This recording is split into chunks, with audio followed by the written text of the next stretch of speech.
अस्सलाम वालेकुम everyone, hope so you all are fine and doing great. आज की हमारी video media and cultural studies से रिलेटेड है, जिसमें हम जियाउद्दीन सरदार के एक work Walt Disney and double victimisation of Pocahontas को डिस्कस करेंगे। जियाउद्दीन सरदार एक ब्रिटिश पाकिस्तानी राइटर हैं और उनका ये जो वर्क है Walt Disney and double victimisation of Pocahontas, ये मीडिया एंड कल्चरल स्टडीज के अंदर बहुत इंपॉर्टेंट कंसिडर किया जाता है। अगर मैं इसकी टाइटल सिग्निफिकेंस की बात करूँ तो इसमें एक वर्ड डिज्नी का यूज हुआ है। डिज्नी जो है वो एक मल्टी नेशनल कंपनी है जो डिफरेंट वेस्टर्न आइडियोलॉजीज को हमारे सामने बहुत क्लियर कट वे में प्रेजेंट करती है। यानी कि ये जो कंपनी है डिज्नी, ये कॉलोनियलिज्म और इंपीरियलिज्म के हार्श कॉन्सिक्वेंसेस को जस्टिफाई करती है। अगर मैं हिस्टोरिकल बैकग्राउंड की बात करूं तो बेसिकली यूरोपियन ने अटैक किया था साउथ अमेरिकन स्टेट के ऊपर, वर्जीनिया के ऊपर, जहां पे 26 ट्राइब्स रहा करते थे और जो सबसे टॉप ट्राइब था, यानी कि जो सबसे बेहतरीन ट्राइब था, वो था पोहटन ट्राइब। अब हुआ क्या था कि जो फॉरेस्ट थे साउथ अमेरिका के, वहां पे एक ट्राइब रहता था पोहटन ट्राइब, और उसके किंग का नाम भी पोहटन था। पोहटन जो था वो अपने ट्राइब को बड़े अच्छे तरीके से चला रहा था और उसकी एक बेटी थी पोकाहांटस। पोकाहांटस जो है ना, वो बहुत ज्यादा बॉयज वाली क्वालिटी पोजेस करती थी, यानी कि उसको ना ये गर्ली एक्टिविटीज में कोई इंटरेस्ट नहीं था। जो ट्राइब की बाकी गर्ल्स थी वो बेरीज जमा करती थी, फ्लावर्स जमा करती थी, फ्रूट्स जमा करती थी, लेकिन पोकाहांटस को बिल्कुल इस सब में कोई मजा नहीं आता था। वो ये एक्टिविटीज एंजॉय नहीं करती थी। वो सारा दिन अपने बूमरैंग के साथ खेलती रहती थी। बूमरैंग जो है ना, वो एक वुडन स्पोर्ट्स टूल है, यानी कि एक लकड़ी का वुडन स्पोर्ट्स टूल है जिससे अक्सर लड़के खेला करते थे, जो कि अक्सर हंटिंग के लिए भी यूज होता है, बर्ड्स हंटिंग के लिए। और जो पोकाहांटस है उसको माउंटेन हाइकिंग में बहुत इंटरेस्ट था। मतलब वो जो पहाड़ की चोटियां थी उसके ट्राइब के आसपास, वो उनको हाइक करना चाहती थी। लेकिन जो उसकी फीमेल फ्रेंड्स थी वो इस चीज को डिनाई करती थी कि भाई नहीं, ये जो एक्टिविटी है ये बॉयज की है और हम ये नहीं कर सकते। लेकिन जो पोकाहांटस है वो अपनी विल पावर के ऊपर बहुत ज्यादा यकीन करती थी कि भाई मैं एक दिन ये हाइकिंग करके रहूंगी। फिर जब उसकी फ्रेंड्स ने इतना ज्यादा डिनाई किया कि भाई नहीं हम नहीं कर सकते, और जब उन्होंने रेफ्यूज कर दिया ना, तो पोकाहांटस खुद ही उन हिल्स की तरफ भागने लगी और उसने कहा कि that if a boy can do then a girl can do as well. जब उसने कहा कि भाई एक लड़का भी कर सकता है तो फिर एक लड़की भी कर सकती है, तो वो भागने लगी ना उन माउंटेन रेंजेस की तरफ, और ऐसा पॉइंट आया कि वो हिल्स पे चढ़ भी गई, यानी कि उसने वो हिल्स क्लाइंब अप भी कर ली। तो जिसकी वजह से ना, मतलब वो बहुत सेटिस्फाइड थी, जो मैंने चाहा मैंने कर लिया। फिर एक दफा क्या हुआ कि जो कुछ फॉरेनर गेस्ट थे ना, वो उनके एरिया में आते हैं। अब यहाँ से ये जो इंटरप्रिटेशन निकलती है, ये वो कोलोनाइजर्स हैं जो कोलोनाइज करने के लिए उस लैंड को आए थे। ठीक है, कुछ फॉरेनर्स गेस्ट आते हैं वहां पर, और जो किंग पोहटन है वो उनको अच्छे तरीके से वेलकम करता है। यानी कि जो कोलोनाइज्ड किए गए थे लोग, उन्होंने बड़े अच्छे तरीके से कोलोनाइजर को इनिशियली वेलकम किया था।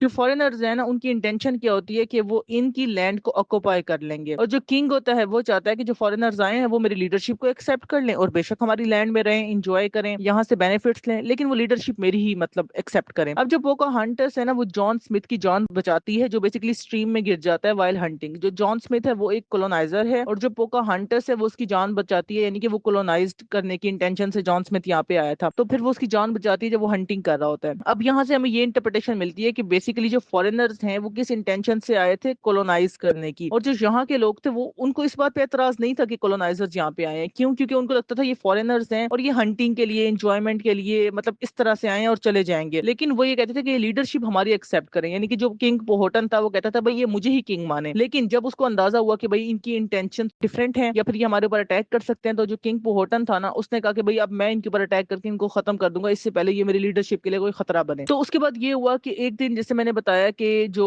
जॉन स्मिथ है वो शिकार कर रहा था, और शिकार करते हुए उसका पाँव स्लिप हुआ और वो एक पानी की ना नदी में गिर गया।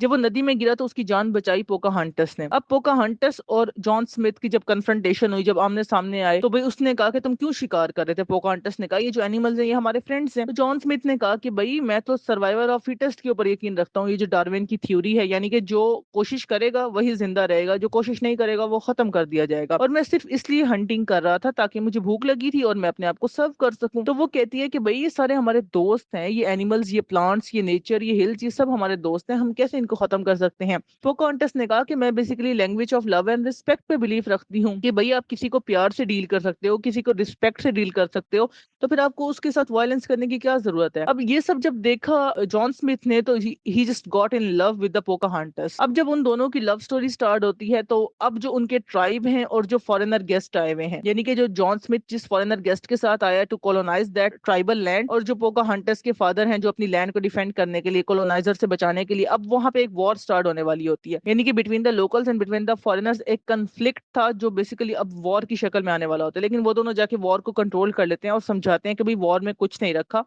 हम दोनों इस लैंड में रहेंगे और खुशी-खुशी यहाँ के जो भी रिसोर्सेज़ हैं उनको यूटिलाइज़ करेंगे और लड़ाई नहीं करेंगे, जंग नहीं करेंगे। और यहाँ पे ये स्टोरी खत्म हो जाती है। अब आप लोग इस स्टोरी से क्या इंटरप्रिटेशन निकालेंगे? The main thing is this, the interpretation we get from this story. Basically ये जो स्टोरी एंड हो जाती है ना, यहाँ पे कॉलोनियलिज़्म और इंपीरियलिज़्म को डिफेंड किया गया है। सबसे पहली बात कि जो एक फॉरेन गेस्ट आए थे, जो फॉरेनर्स आए थे, एक तो उनका आना बनता नहीं था। क्यों? क्योंकि भई ये लैंड, अगर आप यहाँ पे सिर्फ खेलने के लिए आए हो, शिकार खेलने के लिए, एन्जॉयमेंट के लिए आए हो तो ठीक है। अगर आपकी इंटेंशन यही है कि हम यहीं पे रहेंगे तो कोई तुक नहीं बनती, क्योंकि ये लैंड उन ट्राइबल लोगों की थी, उन लोकल लोगों की थी। तो एंड में जब ये सॉल्यूशन निकाला गया कि भाई दोनों यहाँ पे खुशी-खुशी रहेंगे, वो जो लोकल्स हैं वो भी, जो फॉरेनर हैं वो भी, तो ये जस्टिफाई नहीं है। भाई फॉरेनर्स की लैंड उनकी अपनी है, वापस चले जाएँ, वो यहाँ क्यों रहेंगे? तो यहाँ से ये क्वेश्चन निकलता है। लेकिन एंड में सॉल्यूशन क्या निकाला गया कि दोनों यहाँ पे खुशी-खुशी रह लें। तो सेकंड पॉइंट हमारे पास ये आया कि सर्वाइवल ऑफ फिटेस्ट को यहाँ पे क्रिटिसाइज़ किया गया है, डार्विन की थ्योरी को यहाँ पे क्रिटिसाइज़ किया गया है कि बेसिकली यार आप अपने आप को बचाने के लिए अगले को खत्म कर दोगे क्या? यानी कि ठीक है, अपना सेल्फ डिफेंस ज़रूर करो, बट इसका ये मतलब नहीं है कि आप हर किसी को नुकसान पहुँचाओ।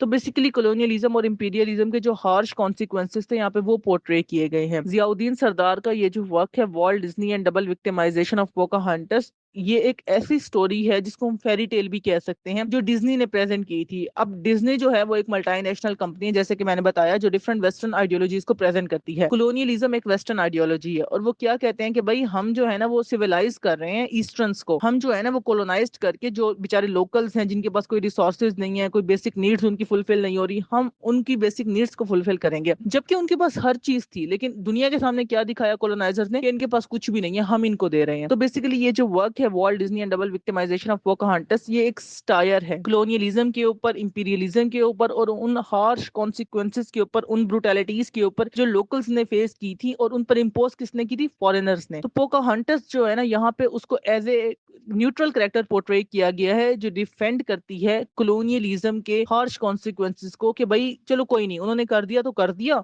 हम इतने अच्छे हैं कि हम उसको बर्दाश्त कर लेंगे। मतलब इस टाइप की जो एक आइडियोलॉजी है वो लोगों के माइंड में पोर्ट्रे की जा रही है इस स्टोरी के थ्रू, कि कोई बात नहीं, अगर कॉलोनाइजर्स आए, हमारी लैंड को उन्होंने यूज किया, तो हम और वो मिलके उस लैंड में रहेंगे। तो इस तरह का एक मैसेज कन्वे हुआ है। Hope you get the clear understanding of this work. Thank you so much for your time. Allah Hafiz.